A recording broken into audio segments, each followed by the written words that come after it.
नमस्कार मेरे प्यारे साथियों, मैं आप सभी का स्वागत करता हूं आपके अपने YouTube channel SSC solutions with Anuj. जैसा कि आप सभी जानते हैं, हम एसएससी सीजीएल 2022 के प्रीवियस ईयर पेपर डिस्कस कर रहे हैं। आज हम करेंगे 8 दिसंबर 2022 की शिफ्ट पहले के पेपर के 25 क्वेश्चन आज हम डिस्कस करेंगे। पूरी की पूरी डिटेल्स के साथ हम इनको डिस्कस करेंगे। ठीक है भाई, चलते हैं अपने पहले क्वेश्चन की तरफ। पहला क्वेश्चन क्या कहता है? पहला क्वेश्चन कहता है जो एसिड है वो चेंज करता है colour of blue litmus to red. जो आपका एसिड है वो क्या चेंज करता है? चेंज करता है कलर किसका? Blue litmus to red. अगर आपसे रेड से ब्लू पूछ लिया जाए तो आप उसमें बेस याद रख लेना, और अगर एसिड की बात की जाए तो एसिड चेंज कर देगा red to blue, blue to red acid, और रेड टू ब्लू क्या कर देगा? वो आपका कर देगा बेस। ठीक है। उसके बाद अगला क्वेश्चन कहता है which of the following hills and their region are correctly matched. तो आपकी जो जावेदी हिल्स हैं वो कहाँ पे हैं? आपकी ईस्टर्न घाट्स में है, तो ये आपका सही आंसर हो जाएगा। ठीक है। उसके बाद अगला क्वेश्चन कहता है under the constitution of India the constitutional head of the executive of the union is the president. ठीक है। देखो यहाँ बात की गई है प्रेसिडेंट के बारे में, तो इनके बारे में मेन पढ़ लेते हैं। अगर हम बात करें प्रेसिडेंट के बारे में तो ये किस में आते हैं? पार्ट 5 से हमारा शुरू हो जाता है यूनियन। ठीक है। पार्ट 5 से क्या शुरू हो जाता है? हमारा यूनियन शुरू हो जाता है। जैसे ही पार्ट 5 शुरू होता है, आर्टिकल 52 से कितने? आर्टिकल 52 से लेके आपके आर्टिकल 61 तक आपके क्या आ जाते हैं?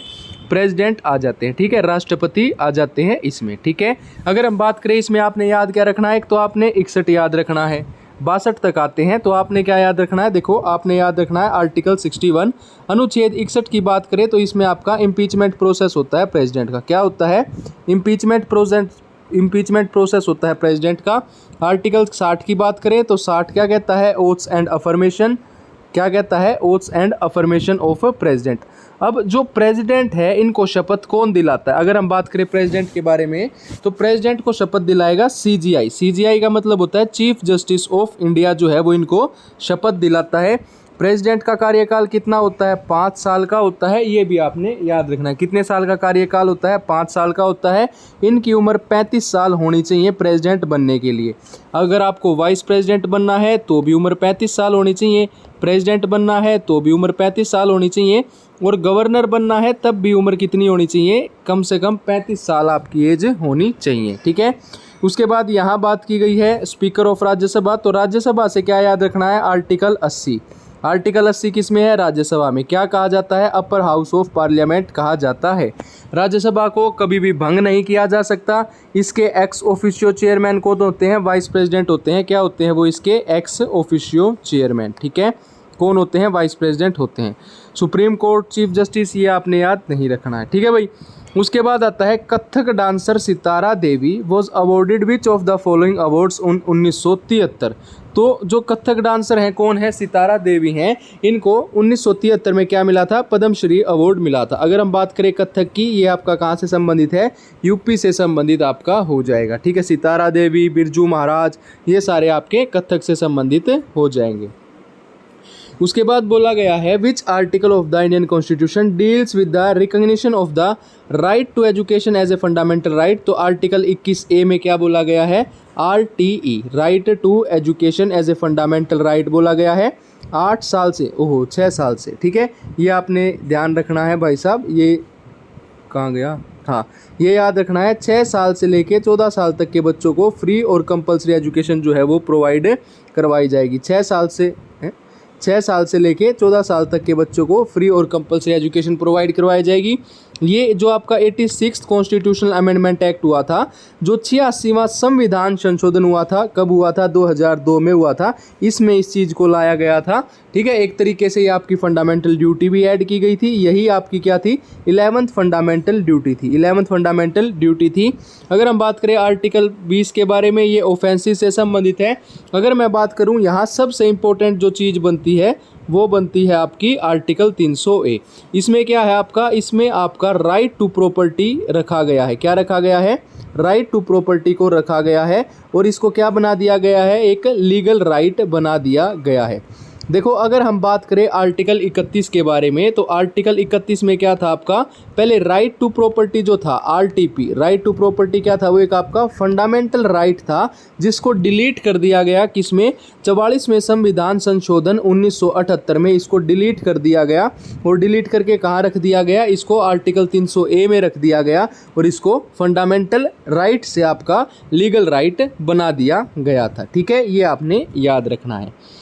अगला क्वेश्चन कहता है ड्यूरिंग द पीरियड बिटवीन 1950 से लेके 1990 तक जो प्रोपोर्शन था GDP contributed by the agriculture is sequentially decline, ये आपका एग्रीकल्चर से संबंधित हमेशा डिक्लाइन होता चला गया। उसके बाद अगला क्वेश्चन क्या कहता है, अगला क्वेश्चन कहता है what is the product of the reaction of calcium carbonate water and carbon dioxide.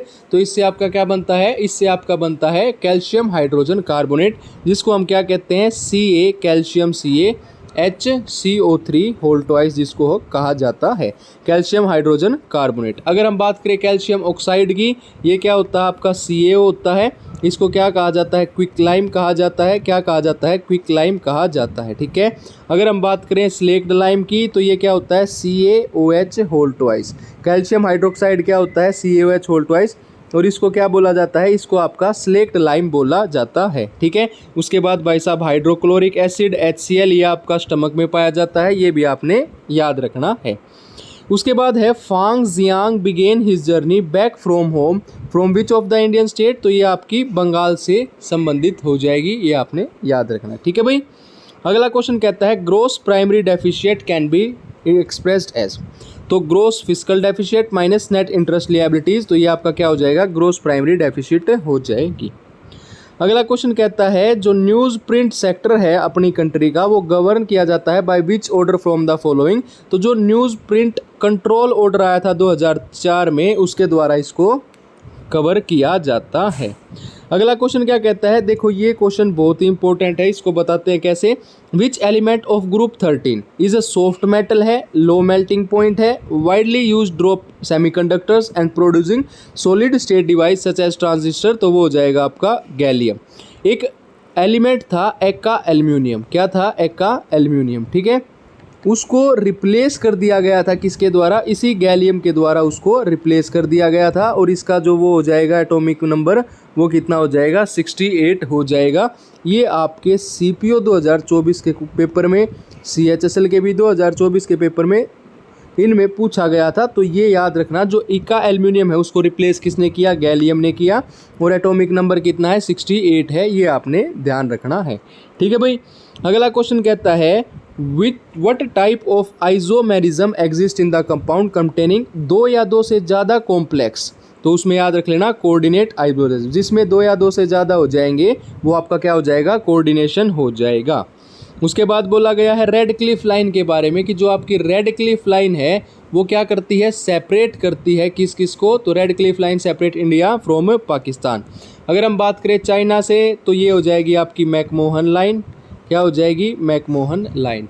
अगर हम बात करें आपकी मैकमोहन लाइन, ये हो जाएगी। अगर मैं बात करूँ डूरेंट लाइन की, तो डूरेंट लाइन पाकिस्तान और अफगानिस्तान को, डूरेंट कहाँ पे आ जाएगी, ये आपकी पाकिस्तान एंड अफगानिस्तान से हो जाएगी ड्यूरेंट लाइन। ठीक है, अगर हम बांग्लादेश की बात करें, तो सबसे ज़्यादा बाउंड्री शेयर किसके साथ करता है इंडिया, ये आपकी बांग्लादेश के साथ करता है, ये भी आपने याद रखना है। कौन कौन सी स्टेट आती हैं बांग्लादेश में, तो ये आपने याद रखना है। बांग्लादेश की मेघा अब मेरी मित्र है, क्या है, अब मेरी मित्र है। मेघा से हो जाएगा मेघालय। ठीक है, कई पेपरों में ये पूछा जाता है मेघालय। अ से आसाम, ब से बंगाल तो वेस्ट बंगाल, मी से मिज़ोरम और त्र से त्रिपुरा। ठीक है, ये त्रिपुरा और ये मिज़ोरम, ये आपने याद रखने हैं। ठीक है, अगला क्वेश्चन कहता है which of the following rocks is found by the cooling and crystallization of magma, तो ग्रेनाइट रॉक आपका हो जाएगा। ठीक है, अगला क्वेश्चन कहता है 2022, ये नहीं याद रखना, हाँ ये याद रखना है। अभी हमने कथक का पढ़ा था ऊपर, कथक का किससे संबंधित पढ़ा था, अभी हमने पढ़ा था कि जो कथक डांसर थी कौन थी, सितारा देवी। कौन थी, सितारा देवी। अब पूछा गया है which of the following personality is an exponent of the Kathak dance in India, तो प्रेरणा शर्मिली। कौन हो जाएंगी, सितारा और शर्मिली। शर्मिली जो है वो सितार बजाती है कहाँ पे, कथक के साथ, तो ये आप ऐसे याद रख लो, कैसे भी इसको याद रख सकते हैं। अगला क्वेश्चन कहता है which of the following gharanas जज पद्म भूषण किशोरी अमोंकर बिलोंग टू। तो ये आपके जयपुर अटरोली घराना से संबंधित थे। किराना घराना की बात करें तो अब्दुल करीम खान, जो कि अब की बार सीपीओ में पूछे गए थे, अब्दुल करीम खान। एक आपके यहाँ से हो जाएंगे अब्दुल वाहिद खान। ठीक है, ये दोनों आपने याद रखने हैं। और जो अब्दुल करीम खान है वो आपके फाउंडर भी हैं किराना घराना के। ठीक है, अगर हम बात करें who among the following was the founder of विश्व भारती यूनिवर्सिटी, तो रविंद्रनाथ टैगोर आपके सही उत्तर हो जाएगा।